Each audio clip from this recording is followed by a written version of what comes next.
நம்ம ஊர்லயே வந்து பாத்தீங்கன்னா, ஒரு தவறான புரிதல் வந்து சின்ன வயசுலேருந்து நம்ம நெறைய செல்லம் குடுத்துட்டு இருப்போம். அண்ட் அந்த டீனேஜ் வரும்போது நம்ம ஸ்ட்ரிக்ட்டா அங்க புடிப்போம். ஏன்னா, அப்பதான் வந்துட்டு அவங்களுக்கு நல்ல ஃப்ரெண்ட்ஸா இருக்க மாட்டாங்க. கெட்ட பழக்கங்கள நோக்கி போவாங்க. தவறானத பார்க்க செய்வாங்க. அது எல்லாமே இருக்கு. பட் டீனேஜ்ல போய் யாரையுமே சரி பண்ணவே முடியாது. அந்த 7 வயசு குழந்தைங்க வந்து பார்த்தீங்கன்னா, நம்ம ஈஸியா சேஞ்ச் பண்ணிடலாம். பட் ஒரு 9 இயர்ஸ் குழந்தைய கூப்பிட்டு வரும்போதே வந்து அந்த இடத்துல டஃப்பா இருக்கு.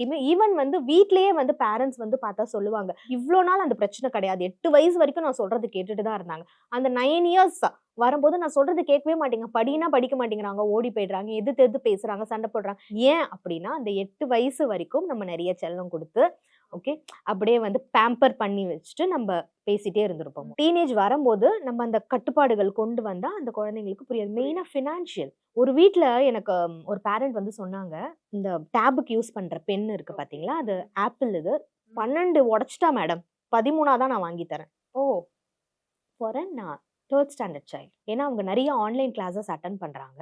ஆன்லைன் கிளாஸஸ் நெறைய அட்டெண்ட் பண்றதுக்கு யூஸ் பண்ணணும். அதனால நான் பண்றேன். 12 உடைச்சுட்டாங்க. 13வது வாங்கி தரேன். அதுவும் ஒரு பென்னு வந்து ஆல்மோஸ்ட் காஸ்ட் லைக் 6000 to 7000. ஏன் எஜுகேட் பண்ண மாட்டேங்கிறீங்க? ஓகே, அதோட ஸ்டாப் பண்ணலாம்ல. ஏன் அந்த பென்னு அந்த டேப்ல அந்த பென்னு இருந்தா தான் உங்களால ஆன்லைன் கிளாஸ் அட்டெண்ட் பண்ண முடியுமா?